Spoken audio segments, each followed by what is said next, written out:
4.25 காரணிப்படுத்துக 7 × c² + 2 × c - 5. தேங்க்யூம்மா.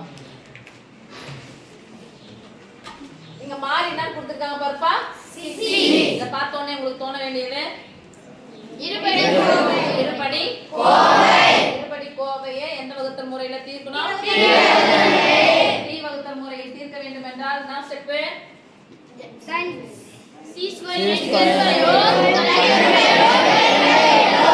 எப்பவுமே x சொல்லி x² கெழுமே வருது. அது கூட சில குழந்தைகளுக்கு வரவே இல்லை. c² கெழுவையும் தனி கெழுவையும் தீர்க்க வேண்டும். அப்படியே இப்படி போட்டுக்கோங்க. கெழு நம்பர் பெருங்க. 7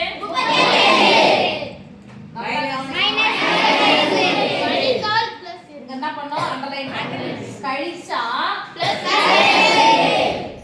ஓகே. பெருக்கினா 35, இங்க மைனஸ் இருக்கு, கழித்தால் பிளஸ் குறியோட சேர்த்து போகணும். இப்போ எதனுடைய காரணிகளை கண்டுபிடிக்கணும்? 35 இங்கவே இருக்கு ஆன்சர், பாத்துக்கலாம். சரி, 35 காரணிகள் சொல்லணும் பார்க்கலாம். 5 முடிஞ்ச ரெண்டாம் வாய்ப்பாடு வராது இல்ல, மூணாம் வாய்ப்பாடு போட்டா அடுத்து எத்தனை வாய்ப்பாடு தான் வரும்? ரெண்டாம் வாய்ப்பாடு வரும்னா 4 வாய்ப்பாடும் வராது. எத்தனை வாய்ப்பாடு போலாம்?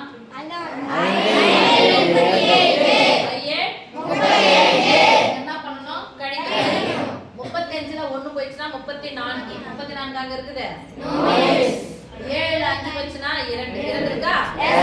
அப்போ காரணிகள் எதாவது 5 இப்பதான் கவனிக்கணும். கழிச்சான்னு போட்டா என்ன குறி இருக்கு? அப்ப எந்த என்னுடைய குறி நம்ம பிளஸ்னு போடுவோம் கழிக்கும் போது?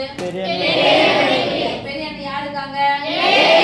அப்ப இதுக்கு முன்னாடி இது பிளஸ், இது மைனஸ். எத்தனை c² இருக்குன்னு பாருங்க. ஒரு c². அப்ப 1 இருந்தா மட்டும்தான் நான் அப்படியே முன்னாடி c போடணும் சொல்லியாச்சு. ஆனா அங்க என்ன இருக்கு? அப்ப என்ன பண்ணணும்? 7ஆல வகுக்கணும். by 7 understand? yes miss. ஒரே 7 ஆன்சர் இங்க பிளஸ் 1 வந்துருச்சா? yes miss. ஏதோ வரல. எது மாறி என்ன இருக்கு? c தானே? yes miss. அப்ப காரணிகள் எழுதலாமா? yes miss. காரணிகள் இதுக்கு முன்னாடி c போட்டேன், இதுக்கு முன்னாடி போடல. yes miss. போட்டாச்சு. மிஸ் இது எப்படி மிஸ் பின்ன வடிவில் எழுதுனா? ஒண்ணும் இல்ல, ஒரு முழு எண் ஒரு பின்ன எண் நடுவுல மைனஸ் இருந்துச்சுன்னா குறுக்க பெருக்கிடு, இங்க பை போடாது. ஓகே, நீங்க 7 × c